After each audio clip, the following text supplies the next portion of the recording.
અહેમદાબાદ મિત્ર ન્યૂઝમાં આપનું સ્વાગત છે। અમદાવાદના રખિયાલ વિસ્તારમાં આવેલા અજીત મિલ બ્રિજથી ગરીબનગર તરફ આવતા રોડ પર મોડી રાત્રે એક ગમખ્વાર અકસ્માતની ઘટના બની। ચાલુ કારે ચાલકને અચાનક આંચકી એટલે કે ખેંચ આવતા બેકાબૂ બનેલી કારે 6 જેટલા લોકોની સાથે હોટલની ટેબલ ખુરશીને પણ ઉડાવ્યા। આ ભયાનક દુર્ઘટનામાં એક એક્ટિવા સવાર યુવતીનું ઘટના સ્થળે જ કરુણ મોત નીપજ્યું, જ્યારે અન્ય 6 જેટલા લોકો ગંભીર રીતે ઇજાગ્રસ્ત થયા હતા। પોલીસ તપાસમાંથી મળતી માહિતી અનુસાર ઓઢવના વિરાટનગર રોડ પર આવેલા શ્રદ્ધા બંગલોમાં રહેતા 40 વર્ષીય મયંકકુમાર દીપકભાઈ પટેલ પોતાની સફેદ રંગની ટાટા હેરિયર કાર લઈને પસાર થઈ રહ્યા હતા।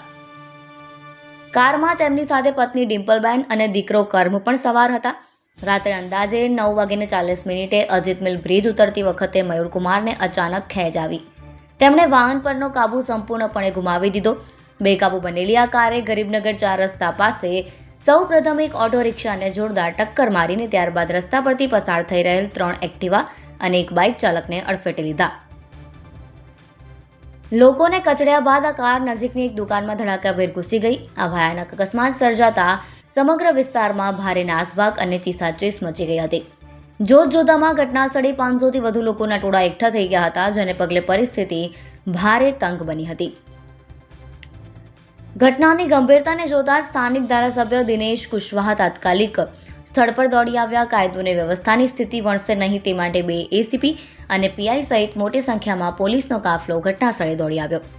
પોલીસે ભારે જહેમત બાદ અકસ્માત સ્થળેથી ટોળાને દૂર કરી પરિસ્થિતિ પર કાબૂ મેળવ્યો।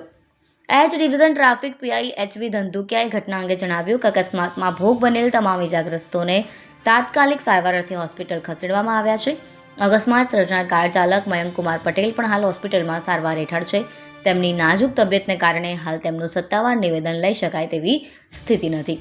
આ અંગે ગુનો નોંધીને કાયદેસરની તપાસ હાથ ધરવામાં આવી છે। અહેમદાબાદ મિત્ર ન્યૂઝની યુટ્યુબ ચેનલને સબસ્ક્રાઇબ કરો અને બેલ આઇકોન જરૂરથી દબાવો, જેથી દરેક મહત્ત્વના વિડીયોની નોટિફિકેશન તમને મળતી રહે।